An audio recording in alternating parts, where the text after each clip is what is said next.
ব্রাজিলের উদ্দেশ্যে এটাই বলা যে না বুঝে সাপোর্ট করলে আর কি যা হয়। দেখুন, ব্রাজিল আগামী 36 বছরেও আর বিশ্বকাপ নিতে পারবে না। তাদের সেই প্লেয়ার নেই, তাদের সেই দক্ষতাও নেই, নৈপুণ্যতাও হারিয়েছে তারা। পাশাপাশি আর্জেন্টিনার কথা বলা মানে বলতে গেলেই যে মেসি একজন রয়েছেন, তিনি বিশ্বজয়ী একজন প্লেয়ার। নিঃসন্দেহে মেসি এবার তার দুর্দান্ত পারফরমেন্স দেখাবে এবং আর্জেন্টিনা হচ্ছে আমাদের প্রত্যাশার সর্বোচ্চ অবস্থানটা ধরে রাখবে, এবং আমরা যারা সারা বিশ্বে আর্জেন্টিনার সমর্থকরা রয়েছে তারা চাই 2026 সালে হচ্ছে আর্জেন্টিনা আবারও কাপ ঘরে তুলুক। আমরা সবাই একসাথে এনজয় করবো। মেসি কিন্তু খুব ভালো ফর্মে রয়েছে এবং আমাদের যে জুনিয়র আলভারেজ রয়েছে সেও কিন্তু ফর্মে রয়েছে।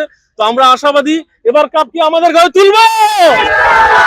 যেহেতু এই জায়গায় বিশ্বের সেরা প্লেয়ার মেসি যেহেতু গোট খেলে আমাদের, তারপর এছাড়া আরো ভালো ভালো প্লেয়ার আছে আলভারেজ এছাড়া অন্য কোনো টিমের কথা আমরা র্যাঙ্কিং এ দেখতে পাচ্ছি আর্জেন্টিনা 1 নম্বরে আছে। তো যেহেতু প্রত্যাশা করতে পারি যে আমরা কাপ হ্যাঁ আর্জেন্টিনা নিবে। ব্রাজিল ভক্তদের হচ্ছে তারাও একটা ফ্যান বেস, তাদের উদ্দেশ্যে কোনো সময় আমাদের কটূক্তি করে বলা উচিত না। তারপর তারা ফ্যান বেস, তারা সাপোর্ট করবে, তারাও চাচ্ছে যে তাদের টিম কাপ।